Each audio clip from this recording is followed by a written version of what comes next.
Hi దోస్తులు, welcome to Anitha Mumbai vlogs. ఎట్లున్నారు? మంచిగా ఉన్నారా లేరా? నా కామెంట్లో చెప్పుర్రి. ఈ వీడియోలో చూడుర్రి, నేను గోధుమ రొట్టెలు చేస్తున్నా. అందుకోసమే పిండి తీసుకొని మన రెండు చేతుల మధ్య ప్రెస్ చేసుకుంటూ అంటే ఒత్తుకుంటూ ముద్ద చేసుకోవాలి. అప్పుడే రొట్టె చేసినా మనకు మంచిగా రౌండ్గా వస్తుంది, మళ్ళీ పొంగుతాయి కూడా మంచిగా. చూడుర్రి, ఇట్లా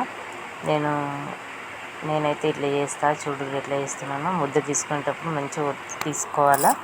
తర్వాత పేనం తీసుకున్న రొట్టెలు అయిపోయిన తర్వాత కలవడానికి ఒక సైడ్ కాల్చిన తర్వాత దాన్ని తింపి రెండో సైడ్ కూడా కాల్చుకోవాలా. చూడుర్రి, ఇట్లా పెంక మీద రెండు సైడ్లో కాల్చుకోవద్దు. ఒక సైడ్ పెంక మీద కలవాలి, ఇంకో సైడ్ పెంక తీసేసి డైరెక్ట్ స్టవ్ మీద కలవాలా. చూడుర్రి, నేనైతే ఇట్లా కాలుతా. అందుకోసమే రొట్టెలు చూడుర్రి మంచిగా ఎట్లా పొంగుతున్నాయో. ఇట్లా చేస్తే పొద్దున్న చేసిన సాయంత్రం దాకైనా మెత్తగా మంచిగా దూదిలాగా ఉంటాయి, తినడానికి మంచిగా అనిపిస్తుంది. చూడుర్రి, పొద్దున చేసిన రొట్టెలు ఇప్పుడు చూడుర్రి ఎంత మెత్తగా ఉన్నాయో. అయితే పిండి కలపడానికి సీక్రెట్ ఏంటి అంటే, మనం పిండిలో ఉప్పు కొంచెం నూనె వేసి కలిపి అట్లనే 10 నిమిషాలు పెట్టాలి.